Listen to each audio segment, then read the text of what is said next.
Okay.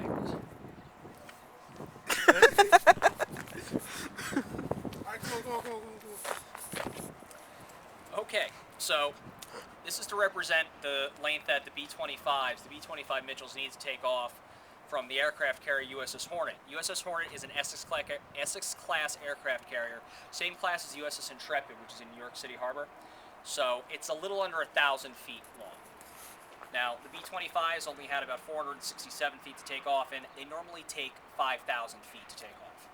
So, as a combination, they would take all the armor out of the airplane, which is bad if you're doing low attack runs because you're being shot at and there's nothing protecting you. They would take out guns to reduce weight. They did a lot of things to pull out. They also practice over certain runways and whatnot that were specially marked off with exactly how long they need to take off in. Also, this aircraft carrier is taking off into the wind, and it's kind of windy today. So there's more air going over the wings in order to create lift. So you don't have to get to the full 120 miles an hour that a plane might need to take off. You actually maybe only need to do 80 miles an hour because you're going about 30 some odd knots and maybe have a 10 knot headwind. All right, so let's go.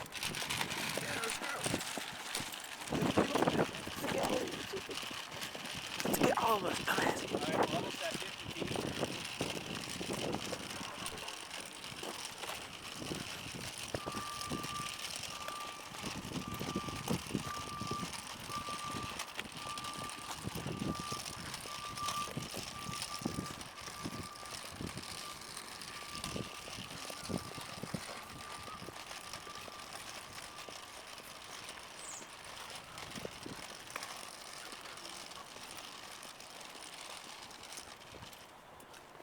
Okay, about 200 feet. Come on, guys. Again, and every foot you're going, you're getting closer and closer to the edge of this aircraft carrier that is in the middle of the ocean. And if you don't make good enough speed to take off, you're going to end up in the water, probably drown. Something like that.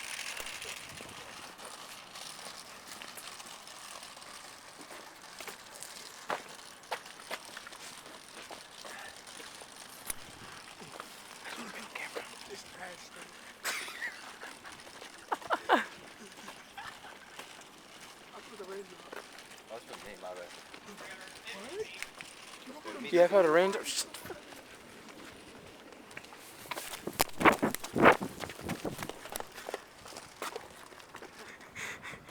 400 feet.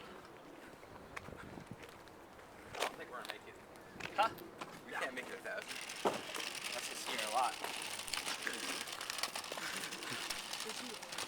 Shut up.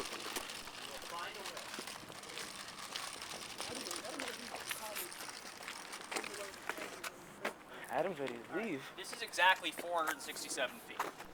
Okay, the very first plane in this raid, they do that. Well, remember, the guys who were doing this, though, they felt every foot.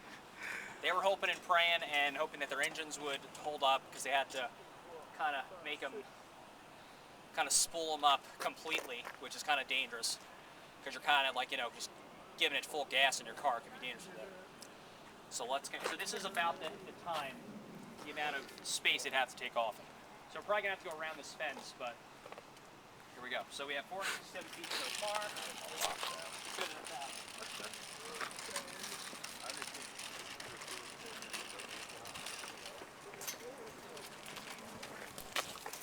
Maybe about 516 feet. We'll go around.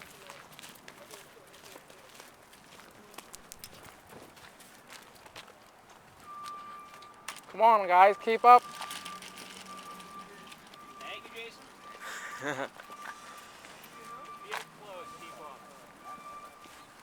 But we're doing this for educational purposes, right? So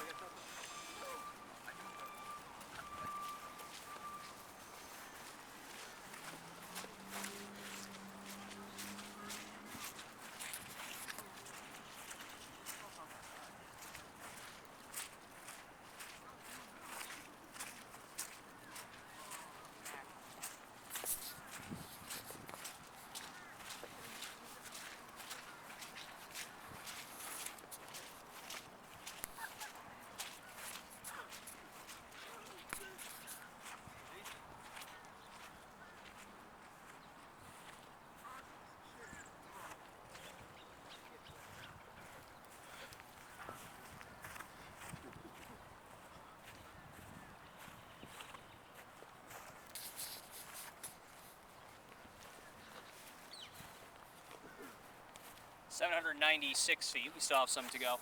We're going to go around to this part of the fence. Here, take some video of our stragglers. So you're letting an old man who's asthmatic and out of shape beat you guys. That's kind of sad. It's so wet. And I have dress shoes on. Still doing it. All over the place. And there's, yeah, he was, Say something. Say something.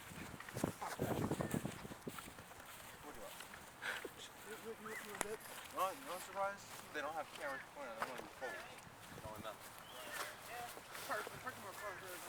at that 769 feet, 96 feet rather.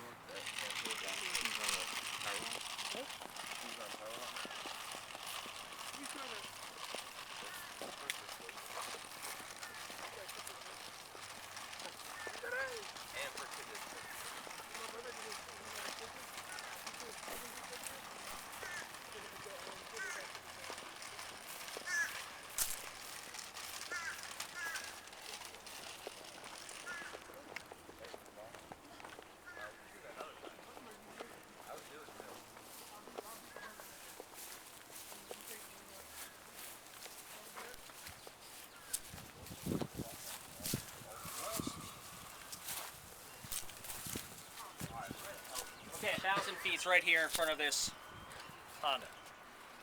So, if you guys look back to where we started, all the way back there, this is 1,000 feet. Remember I told you the B-25 needed about 5,000 feet to take off? This is 1/5. And then they took off in 500 feet or so. That's an even more ridiculously smaller fraction. So, when these guys did this, they weren't even sure if they could find their targets, if they could land safely, if they'd survive the anti-aircraft artillery barrage that the Japanese were sure to have. Not only did they not know that, they didn't know if they could even get off the ship. So it's a pretty brave thing, kind of like this desperate measure to attack Japan to have some kind of revenge for Pearl Harbor. So, when we're coming to... So what happens is this. They fly into to different parts of Japan, and the Japanese are caught completely by surprise. We have our own Pearl Harbor, our own surprise attack. You see, because the Japanese, again, they didn't think that anyone could attack them. They had this thought that no one had attacked the home islands in more than 1,000 years, and that, you know, not the least America wasn't going to do it. So they were taken by surprise. The actual damage from the raids, very insignificant. They attacked military targets in Tokyo, in Yokohama, in Kobe, places like that, mostly industrial targets. But the fact that they hit Tokyo, the capital of Japan, was a huge morale booster and very significant. Again, it also forced the Japanese to go on more of a defensive war footing than an offensive war footing. This basically scared the heck out of the Japanese, just like Pearl Harbor kind of scared the heck out of the Americans. So, kind of interesting to see. So after they made the attacks, they found that they really didn't have a lot of fuel. A fishing vessel, a Japanese fishing vessel, actually saw the fleet with the USS Hornet and their support ships. So, actually saw the USS Hornet and the support ships. Now, while they were doing that, they were afraid they were going to radio it, and they actually destroyed the ship and took off way too early. So they didn't have enough fuel to get to their predetermined bases in China. So what they ended up doing was ditching where they could. Some ditched in the ocean, some flew to Russia. Many men died crash landing or were taken prisoner. Some who were taken prisoner by the Japanese were actually executed for espionage, or being spies. Some were actually interned to the end of the war in Russia and the Soviet Union. And the ones who came back were sometimes permanently damaged. Very some harsh stuff. But they were lauded as heroes.